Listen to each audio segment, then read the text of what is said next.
Hey, Carlos.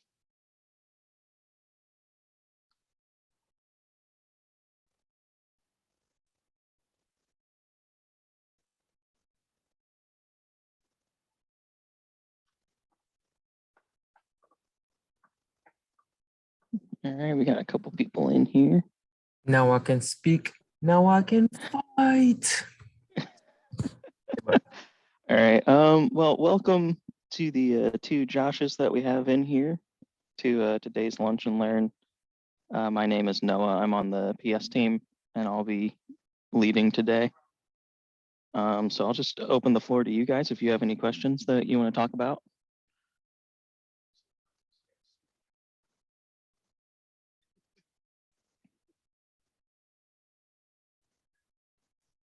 All right, runtime mapping CSV step. Okay. Hi. Hey. Yeah, so on Monday, here, I'll just tell you my use case and then maybe on Monday's call, I have a CSV that is 248 columns wide. Oh gosh. Okay. Yeah, it's not mine. It's from Medicare, and I need to pull out only like 8 or 9, like a dozen columns from it in order to create an object.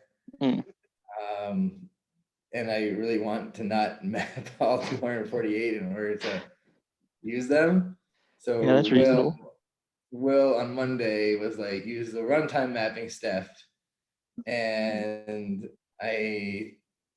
it works a little bit, but for some reason it like only pulls in like a fraction of the rows, and then like some of the other values are not getting pulled in even though they match the right column. So I don't know if I'm doing it right or not. And then like also like for like the columns that decisions adds automatically, like ID and custom long description, custom short description, like those are obviously are not part of the CSV, but the runtime mapping step wants them. So I don't know what to do. Like when I set a default value, it doesn't like take it. So Okay. maybe So is this something you're saving to the database then? Yeah, I'm trying to I'm trying to load it to the database. Yeah. And so it's not getting the ID from the CSV, and it doesn't like that. Yeah, it's this import Excel or CSV runtime step down on the left, down like 8 things on the left there. This one. Yeah. Okay. Yeah, I'm not super familiar with this runtime one. I've always done the one with the actual mapping, but of course you don't want to do that for 200 something columns. Yeah. So like, the other sheets I work with are, less than 100 columns, so I can just use the dynamic data row, but that maxes out at 100. Yeah.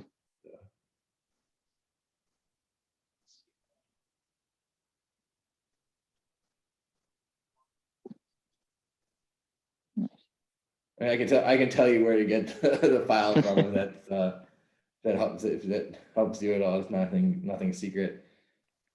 Okay, yeah, if I can get that file, we can tinker around with it. 1 second.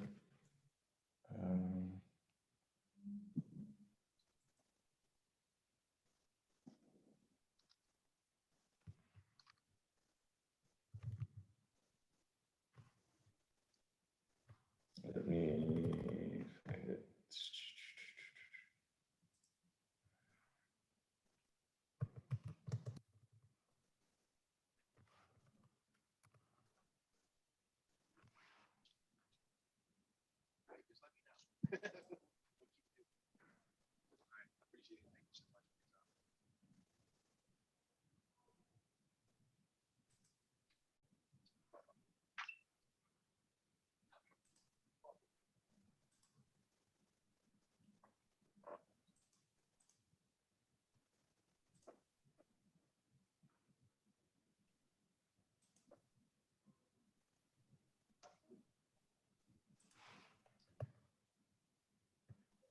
Okay, so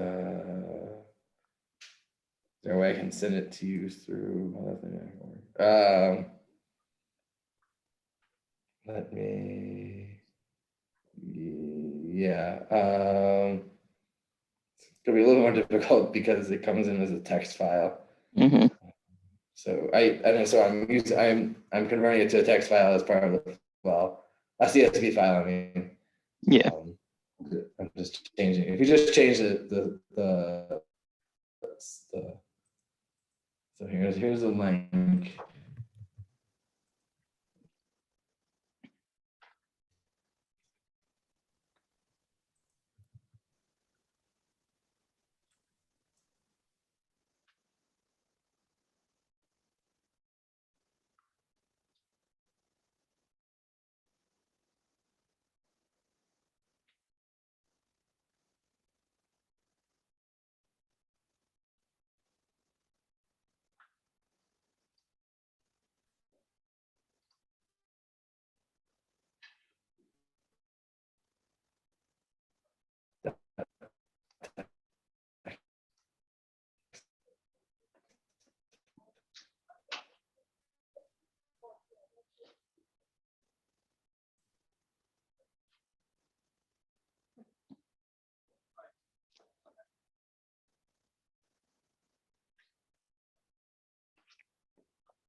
Did we lose Josh? That is possible. Yeah, it does say 1 attendee. Now it says 2 attendees again. Oh, there he goes again.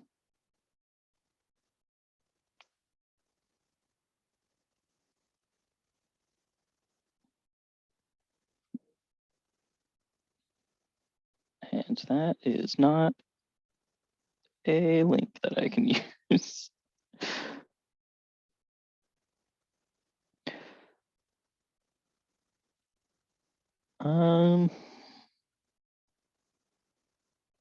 Okay, it says 2 attendees again. But you know, it still is only showing. There goes Josh again. Sorry, my internet is a little spotty here. Yeah, that's understandable.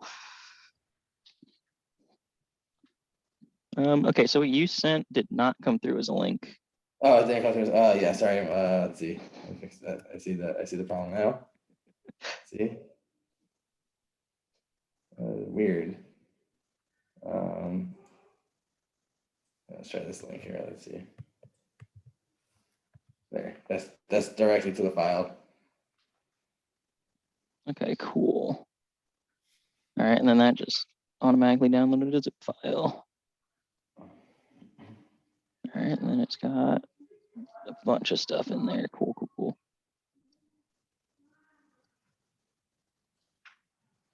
So we just change the extension. Mm-hmm. Should be fine. That's what I do in the flow. So Let's do.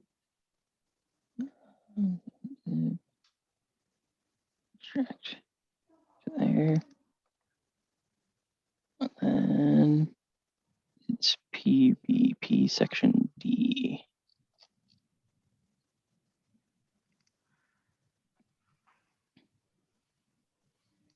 All right, so I've got the file now. I can see what we're looking at. so it's a tab separated. And then, yeah, we got all these things. And so you said you had a problem with some of the rows not coming through. Yeah, stop. For me, it stops at row 9. I'll tell you exactly. Oh man. 931 is the last. It loads. Dang. That's losing a lot there then. Yeah, all the other ones it loads just fine. It loads all 7,000 rows or so, but Oh, interesting. like because I load a few files from this zip. Mm-hmm. So So is it maybe something's wrong with that row? possible but unlikely, being that it's a federal file. So Yeah. kind of needs to work. Because let's see, you said it was 931 is the last row you get. Yeah, 932. Okay. I mean, yeah. So I imagine like there could be something on 932 that causes it to choke up, maybe. But I would expect it to throw an exception in that case, not return data. Let me You're getting Right. data back, just not all of it. Okay.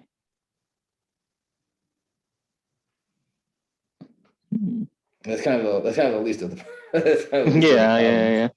Because the other thing you're saying, you just can't even do it anyways because It needs all those other. It needs those. the type you're wanting to map to is saved to the database, so it has the ID and the custom short Yeah. description, custom long description. And since you don't have those on the file, it complains. Yeah. If this is a better question for an actual ticket, then let me know. I don't mind. I don't want to take up time here. I mean, it probably would work better to do this as a support ticket, maybe. But Okay. the one thing I That's can fine. think of off the top of my head is for that would be to make a flow structure that has all of the same fields, import Yeah. it to the flow structure, and then try to cast that flow structure to your database type and see if it'll let you do that. Okay. Okay. I've not That's a good idea. done that Okay, so before, if I but I get- know this step exists. So Okay. So if I I cast hope- it. Okay. So no, I Josh, I have hope a it's just question. mapping. I just have a question. Yeah. So is this, you said it's a CSV file that you get? Yeah. you're Well, it comes in as a text, and I just change the extension, and then I use Okay. it as a CSV. Yeah. One thing you could do is, to Noah's point about the flow structure, is there is a way that you can create types from a CSV file and to create data types and integrations. So that could be Uh-huh. something to explore when you create it, when you create that flow structure, to transition it that way, to have that decisions type, to have everything it needs from that file. Okay. Yeah, or no, we'll show you right here where it's like, One think second, it's, one second, I was just- I've not done it before. You'll have XML, Yeah, right there, CSV, and it JSON. says Okay, create cool. types from Create types from CSV. CSV. Awesome. And you can say the first row is the field names, read from a file, ignore the Right, empty yeah, rows. okay, so I've done, okay, so you're saying do that for 248 and then work with that one step later and grab the fields out of there from that structure. Yeah, because here's what I'm thinking, because I know you said your problem was you couldn't cast it, it didn't like it. So I'm hoping, as a suggestion, Okay. is that when you create the type with the CSV and then you import that same CSV and then pass in the data into this structure, since they're made from the same base file, I'm Right. hoping that it would take that better, since it's kind of taking the column names from the same source file, if that makes sense. Okay. Yeah, I'll try that. Okay. Yeah, and thank then you. like I'll I've not still used put in a that. ticket. So, Cool. But like I've not used that cast step before. Okay. But I would Thank you, imagine Elizabeth. it's just mapping the fields over, because I was just trying to think of a way to map all of those fields to your other type that doesn't involve opening the mapping editor and doing that by hand for all 240 fields. Right. Yeah. So yeah, that's what I would try. Okay. Great. Thank you so much. Yep. All right, and then Carlos, you had something.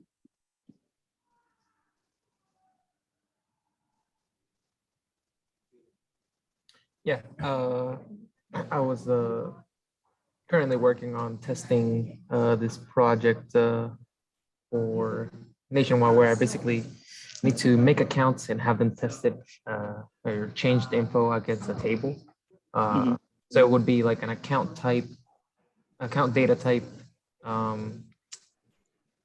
composite, and then two inputs, which would be company, account company and account email, and have those change or updated by the truth table or the rule external tool rule table, etc. Yeah. So why are you doing this with a type and not like just the built-in accounts? I guess the way that Nationwide has it set up, they have to like analyze if the account is like, if they're gonna approve whatever insurance or whatever. So to like run the info through like a table. That's just like account, company, and email. It's just an example that I can easily change. But do you have access to something that you could maybe share your screen? No, I was trying to make it. I was trying to request access, but I haven't gotten access approved yet. So that's why Okay. I had to think about how I could even make it. Figured that this would be a good place to ask because it's Yeah, that's fair. simple enough.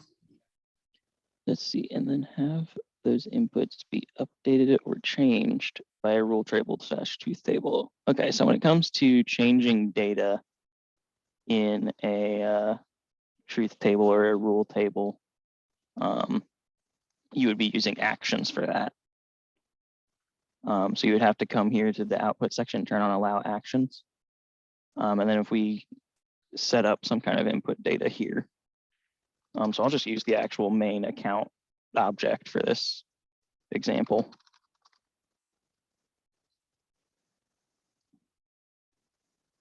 Let's say we take in an account and then we have the rules happening here that determine what we want to do. And then in actions, you can do change value and you'll be able to pick a field on the account. So let me see. Perfect. This is what I was looking for. So like if we did change value on the first name, then like if this, like whatever things we put in this row, if it evaluates to true, it would take that account that we passed into it and change the first name field to be the value that we tell it to be here. Perfect. And then that's going to work with like whatever kind of data types you throw in there. And then you just have to turn on this allow actions. And then if also you're building unit tests on it, you'll need to come to unit tests and turn on run actions.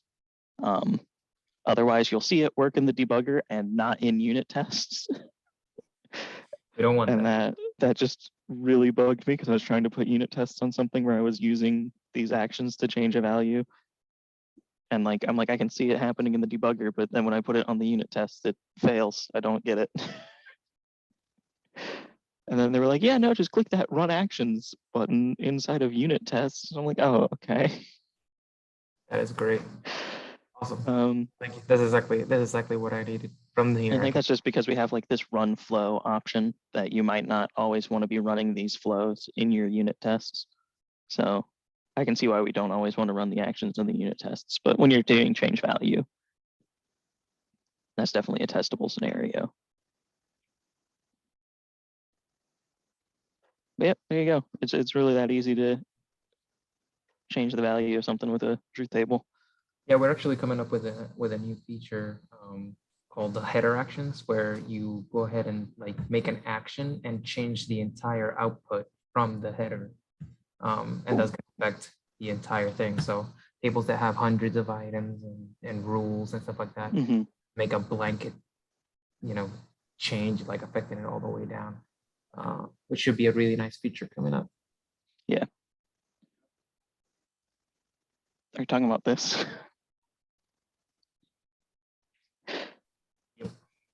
Because I've actually got the special build. Probably shouldn't have shown that, but no, it's coming. I mean, that's what you're talking about. So yeah, they already have it. So because well, it's something they built specifically for the project that I'm working on. So as part of working on that project, they gave me that build to test it out before we installed it on the customer's instance. So I've got that fancy stuff. All right, and then best way to dynamically change a SQL query in a flow. Oh boy. Hello, morning. Hey Josh, can you expand on that a bit? Yeah, and I'm not starting from zero, so I have a query to pulling pricing data, and to get the price I want, it involves, let's say just for this example, 6 different inputs. For example, type, variety, size, location, color, and date. So I need to, these are the 4 inputs that are already in the query and that I need to be changing. I know there's a way that when you write the query for the properties that you want to change, you put an asterisk for example, type equals asterisk. Mhm. I got that far and I have my query as a data structure. And now I'm just thinking of the best way to actually be changing those values in a pricing flow. Does that make sense to you? So you want to change For what example, you're passing into the filters? exactly. So Okay. for example, through a form, through an assignment form, I will have sent the assignment form to someone in sales engineering. And then I need the sales engineer to have the customer inputs for those 6 factors. And I need to have the feature set so that my sales engineer can put those 6 factors, and then the flow changes the query, pulls my price from the USDA, pulls my pricing from the USDA, calculates an average of that, and then the flow finishes with the price. The averages are in the query. So let me see. I think it's at. Yeah. So do you have it set up with parameters like this? Yes. I have. Okay. Yep. And I'm just back.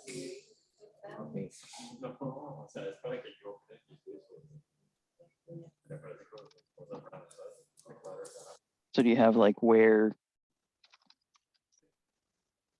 The opportunity research tab that. So you have it set up like this? And you know what? Something that we found out is that you might need to close the tab and open to see the changes. It's a little bit annoying, but.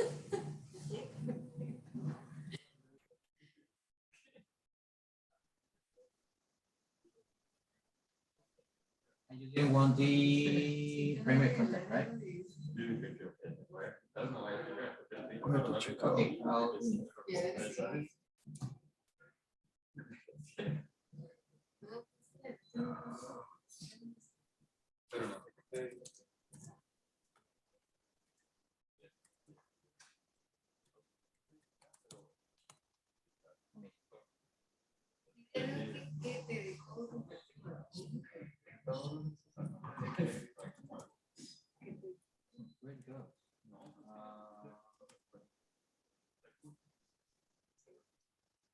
Where can I pull that up? Database, is that in my integrations? Because I can pull up my data structure, but I don't see exactly this.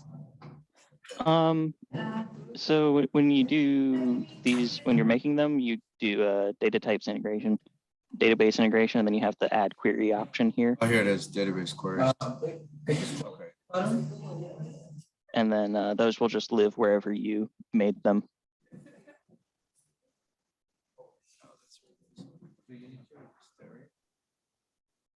But if you can show me how you have that set up. Refresh the page, but refresh the report. Okay, can I share my screen? Maybe that's easier. Okay, Sabrina was saying that if we promote you to panelist, we could do that. So yeah, if Sabrina could promote you real quick. Cool.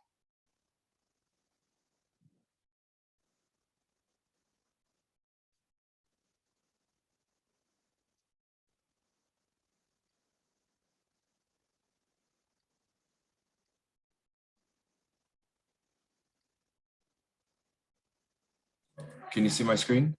Yep, I can see your screen. Okay, here's the query, edit query. Here it is. Yeah, so I have my query here. Select, so in this case, what I'm changing is commodity name, and I have here add underscore commodity name. Yep. Query does work. Okay. Also, just like FYI, Yeah, this is so like a beta feature. this is like set up. Also like, And for example, I understood, so for every parameter that I want to change, it listed here. it's like the beta version. So for example, I'll be changing like It works for now. size and other things. So I just finished listing that. But yeah, I have here output settings is create type. And in this case, I'm doing oranges. But yeah, this is the setup, if that helps with context.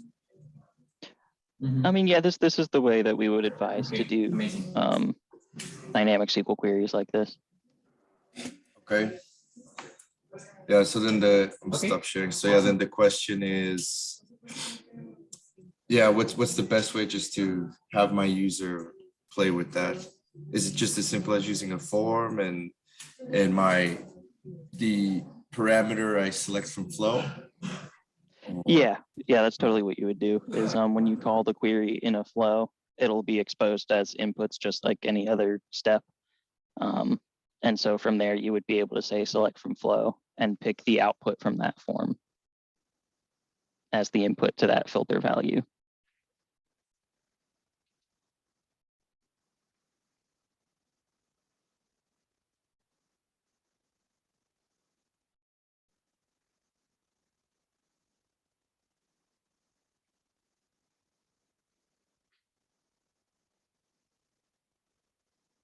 Oh, hello, I was on mute, sorry about that. Yep, okay, so then I'll just use a form and then my parameter will be a system flow. Seems as simple as that then. Yep. Okay, appreciate it. And then we have a couple more people that joined. So do either of you guys have questions?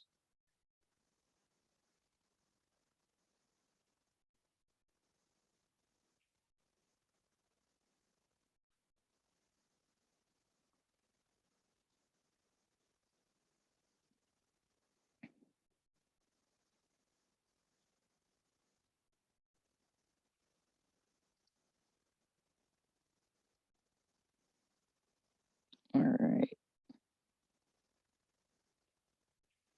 Let me see which screen. The screen.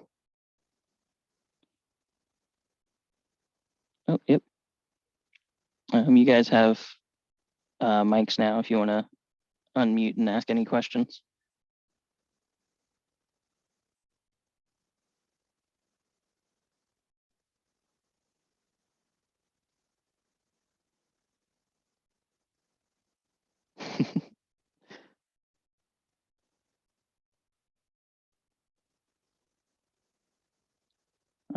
Okay, and then if not, I've got some. Oh, there we go. There's something. What was the quick Cliff Note version? The last one again. No. Yeah, Andrew, I was just explaining. When you have parameterized queries like that, and you go to use them in a flow, they'll behave like any other step. That those parameters will be inputs. So in the particular case, they have a form where the user fills out what they'd want to be putting in those parameters for the query. And so when you're calling that query in the flow, you can just take the output from that form and map it to that query, just like you would any other value within a flow.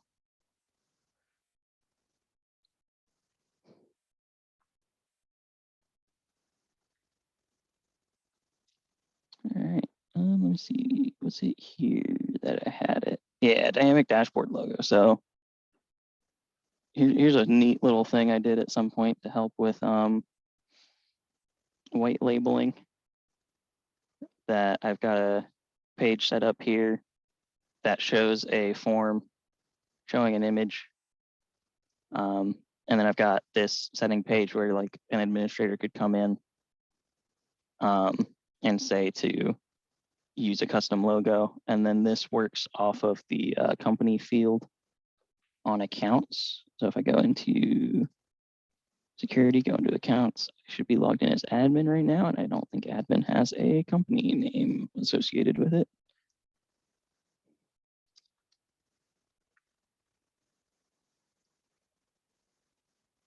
Oh, that did not help. Oh, because it was created by admin. I just told to do any fields, didn't I? Entity name. There we go. So let's see. Company A, save. So that should be the field I was referencing with that.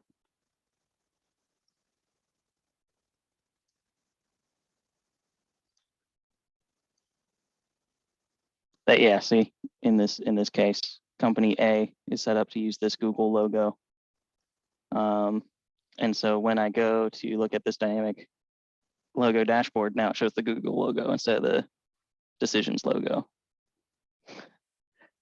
And so what I did to set that up is I made a data structure here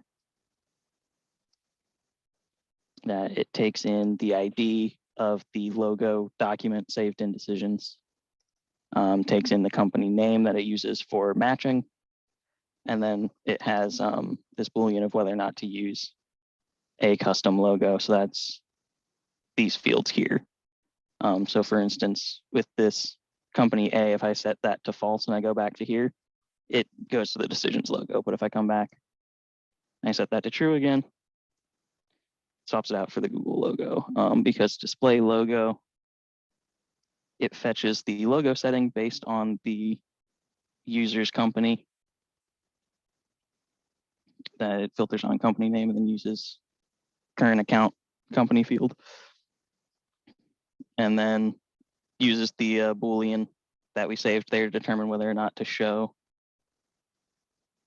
the logo. And then if it does, then we get the file reference by that ID that was saved to that data type, and then pass that to this form that then can display that image.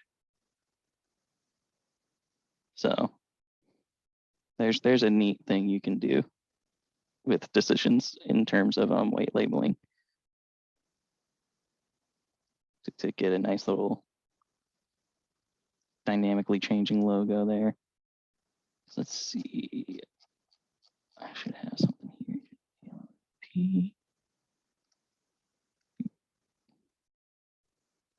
If I save that and go there, now we can see. And then you'll have to like tweak the images and things to make sure that they're the right size. Like this one is taller than I would have liked it to be, so it does lead to this scrolling. So there are still some things to take into consideration, but there you go. There's a fun little way to white label. And if there's no other questions, then we can just go ahead and end it here. So this is your last chance for any questions you guys might have.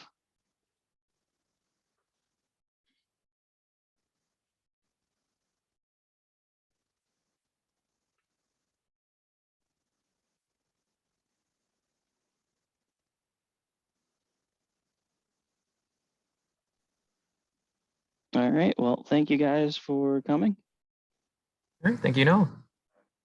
And enjoy the rest of your day.